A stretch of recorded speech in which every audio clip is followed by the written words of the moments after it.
Vazhdon fushata e parakohshme elektorale për 11 majin me propagandë safi dhe mashtrime publike ndaj qytetarëve, jo vetëm nga ata që janë pushtet, por edhe nga ata që janë në opozitë e nuk kanë pushtet në dorë. Radha është e kryeministrit Edi Rama, i cili vazhdon të kërkojë voton shqiptarëve me kauzën kryesore, atë të pasaportës së Bashkimit Evropian. Të gjithë shqiptarëve dhe atyre të Greqisë e Italisë, mbar botës, kudo ku janë, u them se ky është momenti ynë, është momenti i përputhjes fateve në asnjë moment tjetër të kohës që jemi çliruar nga diktatura komuniste dhe kemi hyrë në rrugët e Europës për të bërë pjesë e pandashme e EBE-s. Ky moment e ka përputhur fatin tonë europian dhe fatin e EBE-s që sot është i mëshiruar në dëshirën dhe në ambicien për zgjeruar radhët dhe gjendemi aty, gjendemi në kohën e dur, vendi që ata duan të përfshin bashkë me Malin e Zi, jemi ne, thot Rama. Sa i takon akuzave të Sali Berishës për kopimin e programit Partisë Demokratike, Rama ironizon duke thënë se po, ka kopjuar kodin e Da Vinci-t. Duke shitur si rubrik që komunikon sy me qytetarët, Rama me siguri e kishte futur dhe një pyetje nga vetja e vet, ku me demek një qytetar i vuri në dukje se i mori Partisë Demokratike të rinjt në Vlorë. Rama tha se ata janë një grup interesant edhe nuk bëjnë fushat për Partinë Socialiste.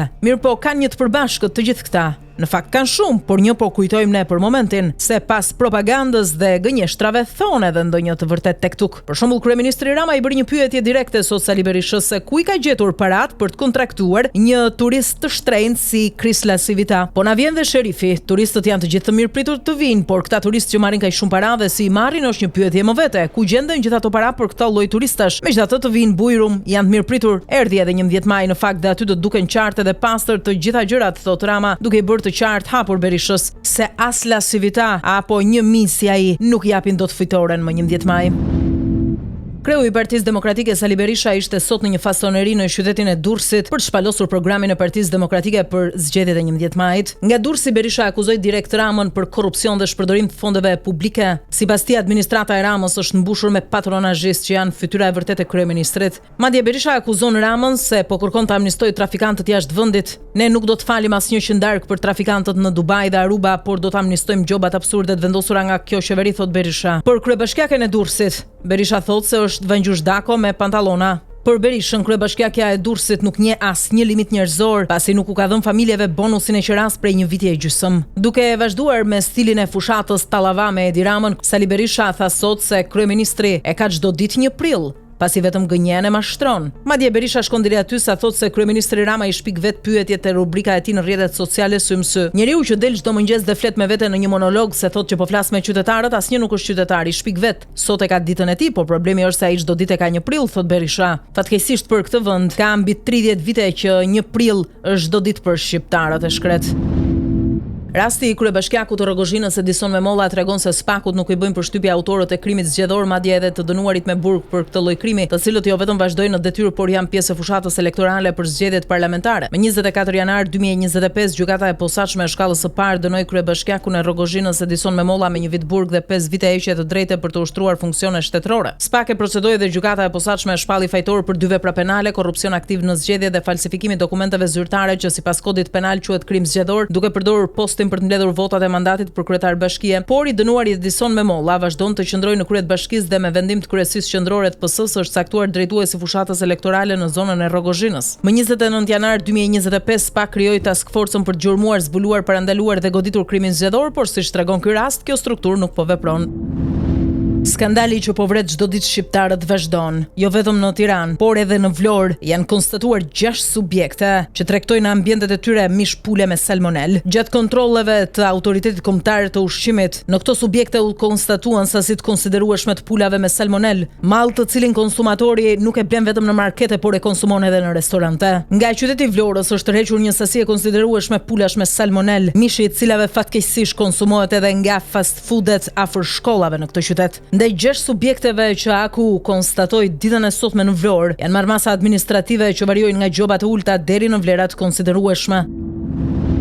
Kur qeveria vendosi në fund të vitit 2018 të mbyllte përfundimisht kategorinë e basteve sportive, shumë besuan se epoka e errët e bozëve të Kumarit do të merrte fund, por rikthimi i tyre duket se ka nisur më herët se miratimi i ligjit të ri dhe protagonistët janë sërish personazh që spaku i ka në radar. Në çdo cep të Tiranës dhe qyteteve kryesore shqiptare po mbin si kërpudha lokalet me logot misterioze 333 dhe CR7. Në pamje të parë janë thjesht kafene sportive, por në realitet aty bastet ilegale online ofrohen pa asnjë pengesë. Skema funksionon në mënyrë të thjeshtë por efektive. Lokalet hapen me nipte të regjistruar në emër të personave personave fizik që mbajnë emrin tregtar, 333 kofi ose SR7 duke maskuar kështu aktivitetin real të basteve të paligjshme. Ku janë fshehur ministri i Brendshëm Ervin Hoxha dhe kryepolicia Ilir Proda? A nuk e shohin ata ulëzimin e përditshëm të këtyre pikave të basteve në mes të Tiranës? Tomdoshi nisi procedurat për t'u angazhuar në tregun e basteve fill pas zhdukjes misterioze të Ervis Martinajt dhe duket se ka shënë në dorë komplet linjën e tij të basteve. Pyetja e madhe që askush nuk guxon ta bëjë mbetet, kush u ka garantuar Tomdoshit dhe Ndriçim Babasit se pikërisht ata do të jenë fituesit e llotarisë së licencave të basteve? Kjo është një tjetër provë se sistemi është kalbur dhe drejtësia edhe një herë po tregon vëmbët vetëm ndaj të dobtëve. A do guxoj SPAK të trokas në dyert e bosave të vërtet apo bastet 333 dhe CR7 do të vazhdojnë të lulëzojnë ilegalisht në zemër të Shqipërisë?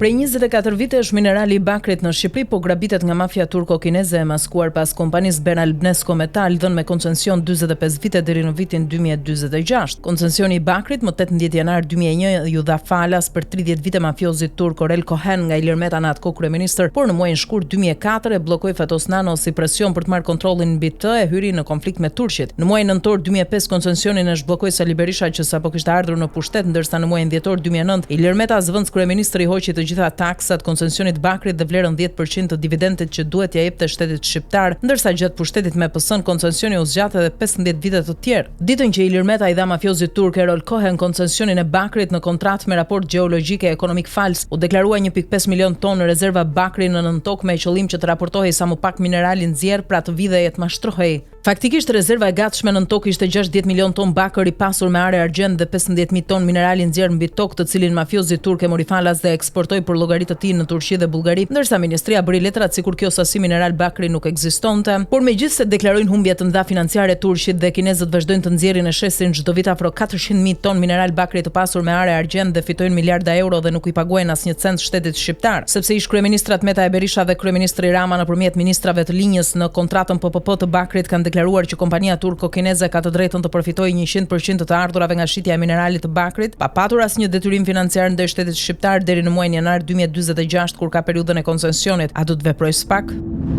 Gjykata e posaçme kundër korrupsionit dhe krimit të organizuar ka rrëzuar kërkesën e gjyqtares Pajtime Fetahu për lirimin nga qelia. Pas shqyrtimit të kërkesës, trupa gjykuese me nënkrye Erion Çelën vendosi rrëzimin e kërkesës së Pajtime Fetahut. Apeli e la në burg Pajtime Fetahun pasi bashkëpunonte me bandën e Suel Çelës në Elbasan, ku ndërhynte jo vetëm në vendime gjyqësore në favor, por duke ndikuar edhe tek të tjerë për favorizime të ndryshme ndaj tyre. Gjyqtarja Pajtime Fetahu dhe lidhjet e saj me bandën e Suel Çelës në Elbasan u zbuluan fal përgjimeve të zbardhura të platformës Sky SC dhe Encrochat. Madje u zbulua gjithashtu se Pajtime Fetahu nuk bënte vetëm korrupsion të këtij lloji, por jepte edhe urdhra për vrasje gazetarësh. Krimet zgjedhore pas kanë shumë interes për ndërkombëtarët. E themi kështu pasi kjo nuk është parë ndonjëherë në vendin tonë. Përkundrazi e kanë pasur dyst nga ky krah. Ditën e sotme ambasadorët më të rëndësishëm në Tiranë, e dërguara amerikane, ambasadori i Bashkimit Evropian, ai Britanisë Madhe, janë mbledhur në ambasadën britanike në Tiranë një tryezë me kreun e SPAK-ut Altin Dumani, duke qenë se ky i fundit drejton task force-ën për goditjen e krimeve zgjedhore për 11 majin, duken se diplomatët i kanë varur shpresat aty. Sigurisht jo për të bërë ndonjë gjë të madhe, se kjo fatkeqësisht nuk ndodh. Rama e Berisha do bëjnë çka kanë për të bërë, por i duhen për statistika. Ambasadat kryesore në mbështesin marrëveshjen që Dumani ka nënshkruar me Çelën dhe Celibashin për krimet zgjedhore. E forta është se Celibashi nuk mban mend krimet e veta në këtë drejtim, do hetoj të tjerët. Nëse kjo është temë tjetër dhe e gjatë.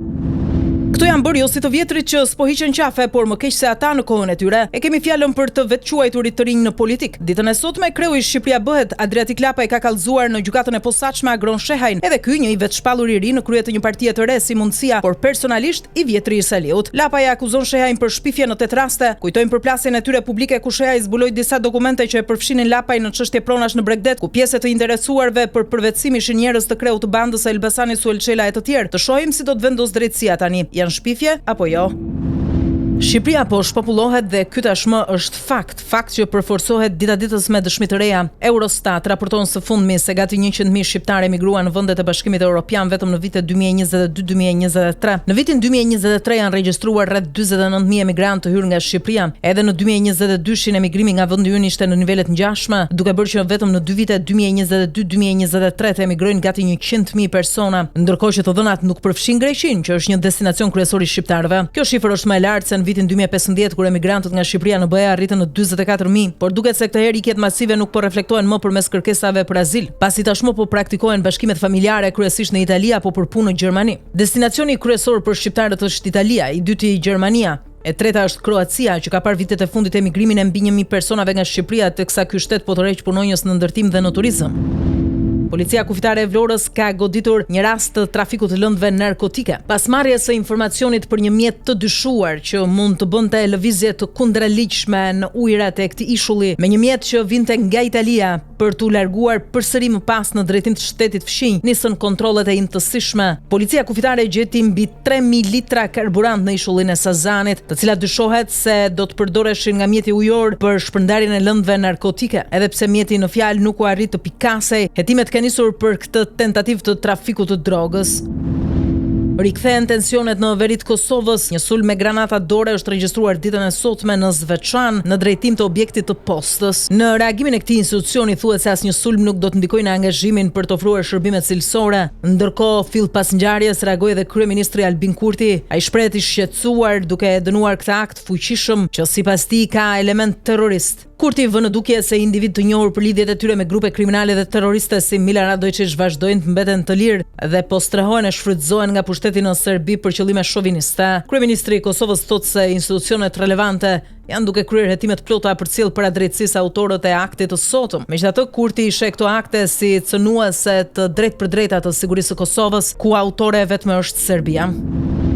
Po afron 2 prilli që presidenti amerikan Donald Trump e ka cilësuar si ditën e çlirimit, pasi do të hyjë në fuqi tarifat doganore të SBA-ve. Mirëpo Bashkimi Evropian ka zgjedhur të reagojë pikërisht ditën e sotme, duke paralajmëruar Trumpin dhe SBA-t se do të hakmerren. Gjatë seancës plenare të Parlamentit Evropian në Strasburg, presidentja e Komisionit Evropian Ursula von der Leyen thotë se Bashkimi Evropian është i gatshëm të përgjigjë tarifave të vendosura nga Donald Trump. Ajo thotë se BE kërkon dialog, por nuk ka ndërmend të qëndrojë pasive përballë sulmeve tregtare nga Shtetet e Bashkuara të Amerikës. Shumë europian janë thellësisht të zgënjur nga njoftimet që vijnë nga SBA. Europa nuk e nisi këtë përplasje, ne e konsiderojmë të gabuar. Por mesazhi që dua t'ju përcjell sot është se kemi gjithçka që na nevojitet për të mbrojtur qytetarët tanë dhe prosperitetin ton, paralajmëron ajo. 2 prilli, dita e çlirimit, siç e quan Trump, me hyrje në fuqi të tarifave doganore për importet nga vendet e tjera, duket se do të shenjojë një herë mirë fundin e marrëdhënieve BE-SBA dhe automatikisht do të nisë një përplasje që kush e di se si mund të përfundojë. Madje në një dokument të dalë së fundmi nga Pentagoni thuhet se në rast sulmi ushtarak nga Rusia, Donald Trump dhe Shtetet e Bashkuara të Amerikës nuk do ta ndihmojnë Bashkimin Evropian. Pavarësisht se një ditë më parë u dënua nga gjykata e Parisit për vjedhje të fondeve të Bashkimit Evropian, jo vetëm me burg, por edhe me 5 vite largim nga postet publike, ekstremistja Marine Le Pen thotë se nuk dorëzohet. Vendimi i një dite më parë është kthyer në një kërcënim real për gjyqtaren që e firmosi. Në këto kushte policia franceze i ka vendosur truproj të armatosur. Duket se kryeministria italiane Giorgia Meloni i ka dalë në mbështetje Marine Le Pen, duke thënë se kush beson në demokraci nuk mund të jetë i lumtur. Kush beson në demokraci nuk mund të gëzohet për goditjen e një lidere të një partie të madhe dhe që i privon miliona qytetarëve nga përfaqësimi i tyre. Unë nuk e di natyrën e akuzave të bëra kundër Marine Le Pen, as arsyet e një vendimi kaq të ashpër, megjithatë di me siguri se askush nuk mund të gëzohet për këtë dënim. Por jo vetëm Meloni, për Marine Le Pen dhe vendimin e gjykatës së Parisit ka reaguar edhe vetë presidenti amerikan Donald Trump, kur u pyet nga gazetarët në zyrën ovale. Ai tha se vendimi i gjykatës së Parisit për të ndaluar kandidimin e Le Pen në zgjedhje ngjason shumë me procesin gjyqësor të bërë ndaj tij në SBA për ta ndaluar të garonte për president. Kjo është një çështje e madhe, është një çështje shumë e madhe, di gjithçka rreth saj dhe shumë njerëz mendonin se ajo nuk do të dënohej. Nuk e di nëse kjo nuk kupton një dënim të plot, por asaj është ndaluar kandidimi për 5 vite dhe ajo është kandidatja kryesore. Kjo më kujton këtë vend, kjo më kujton shumë vendin ton, tha Trump. Politikania franceze të djathtës ekstreme Marine Le Pen u shpall fajtore për përvetësim të fondeve të Bashkimit Evropian për një periudhë 12 vjeçare, së bashku me 8 eurodeputet të tjerë. Vendim që i ndalon asaj kategorikisht të qenit kandidate për presidente në Francë në zgjedhjet e ardhshme presidenciale. Kombëtarja shqiptare Under 17 ka mësuar kundërshtarët e grupit për Europianin që do të mbahet në vendin ton. Kuqezint janë vendosur në grup me kombëtare të mëdha si Franca, Gjermania dhe Portugalia. Në grupin B janë Italia, Belgjika, Anglia dhe Çekia. Shorti u hodh në ambientet e shtëpisë së futbollit në Tiranë. Turneu madhor që do të zhvillohet në Shqipëri nga 19 maj deri më 1 qershor do të mirëpres 8 ekipet kombëtare Under 17 më të mirat e Europës.